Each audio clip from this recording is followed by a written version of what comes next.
NFL analyst Chris Simms stirred up some waves this week with his comments about Ashton Jeanty. He basically came out and said he's not impressed, called out a supposed lack of explosiveness, even went as far as to question whether Jeanty could ever really be a good NFL running back. Now look, I get it. Analysts are in the business of making bold statements, and one game into the season is the easiest time to overreact. But let's take a step back and really look at what happened in Week 1. Along with this, I've got a couple of other big topics to break down, so stay tuned. What's up, Raiders fans? Welcome to the NFL Playbook Raiders. If you're new here, don't forget to hit that subscribe button. This channel is all about breaking down everything you need to know about the Raiders. Okay, on paper, Jeanty's stat line isn't pretty. 19 carries, 38 yards, 1 touchdown, averaging just 2 yards a pop. That doesn't scream top 6 pick. But football isn't played on paper, and numbers rarely tell the whole story, especially when you factor in context. This was a game played in brutal conditions. The rain was pouring, the field was slippery, and the Patriots' defense came in laser-focused on stopping Jeanty before he could get going. You could see it in their alignment. They stacked the box over and over, basically daring Geno Smith to beat them through the air. And the offensive line didn't do Jeanty any favors either. Too many snaps where he was hit before he could even make his first cut. It felt like he was dodging defenders 2 yards behind the line of scrimmage on half his carries. That matters. Running backs don't magically create holes out of thin air. Even the greats need at least a crease. What impressed me, though, were the flashes he showed in between those frustrating moments. A couple of times, he ripped off 8 or 9 yard runs where you saw that elite vision. He's reading his keys. He's patient. And when he does have space, he explodes through it. Chris Simms talked about a lack of explosion, but watched the tape closely. There's a run where Jeanty's supposed to hit the A-gap, sees it clogged immediately, and bounces outside. On a dry field, with one less defender crashing down, that play probably goes for 40 yards and maybe even a touchdown. Instead, he slips, loses his balance, and we all look at the box score and shrug. That's how misleading stats can be. So, no, I don't think it's time to panic. Jeanty's getting the attention of the defenses already, and that's a sign of respect. Once this line settles in, those numbers are going to climb fast. But that brings us right to the offensive line because, honestly, this is where my real concern lies. 24 rushing attempts as a team, only 56 total yards. That's just ugly. And in a game where the weather screamed, "Run the ball," it was the Raiders' passing game that carried the offense, while the ground game sputtered. That's backward football. On top of that, Geno Smith was sacked 4 times. Now, not all of those sacks are on the line. Some were clever blitzes. One was a defensive line stunt. But there were definitely too many individual breakdowns. The spotlight unfortunately falls on Jackson Powers-Johnson. Look, the kid is talented, no doubt about it.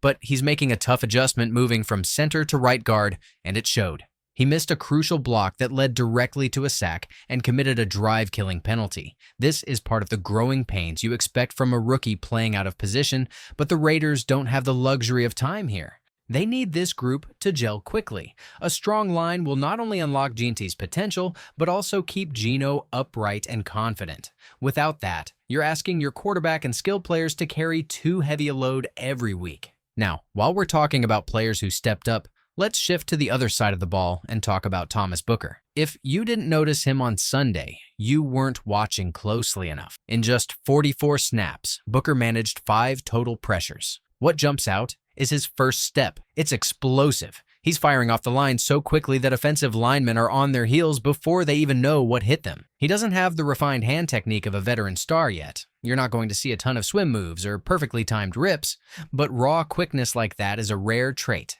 There was one play where the Patriots tried to run outside the zone and Booker just blew it up, jumped the backside gap, something most tackles can't get away with, and still made the play. That's instincts combined with athleticism. Another time, he ran a defensive line game with Max Crosby and almost got to the quarterback himself while Crosby finished the job. These are the kind of little things that don't always show up in the box score but make a massive difference. The Raiders are clearly shifting their defensive philosophy this year.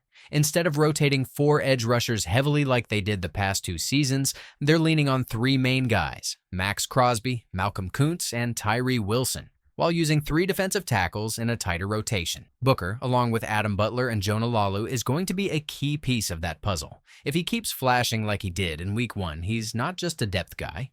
He could become a cornerstone for this defense.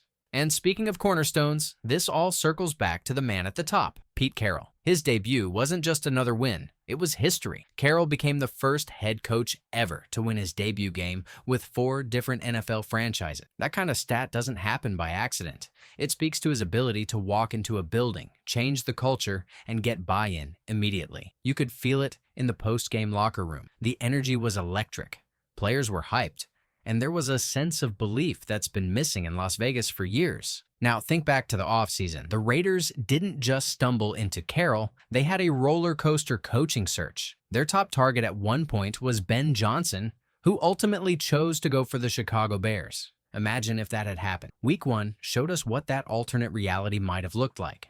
The Bears blew a huge lead, collapsed in the fourth quarter, and looked completely lost. Then there was Mike Vrabel, who ended up in New England. Same story. No second-half adjustments, bad clock management, and let's not ignore the fact that he brought in Josh McDaniels, whose track record speaks for itself. By dodging those 2 bullets, the Raiders set themselves up for success. Carroll didn't just bring up his own stability. He assembled an elite staff. Chip Kelly as offensive coordinator. Patrick Graham retained as defensive coordinator. That kind of continuity and innovation doesn't happen by accident. And here's the thing, Geno Smith doesn't end up in silver and black without Pete Carroll. Their relationship is the reason Geno is here, which makes what happened on Sunday even sweeter. There's confidence in Geno right now that's contagious. You saw it in how he spread the ball around, 6 different receivers with catches over 20 yards. And he did it all without a true number 1 wideout.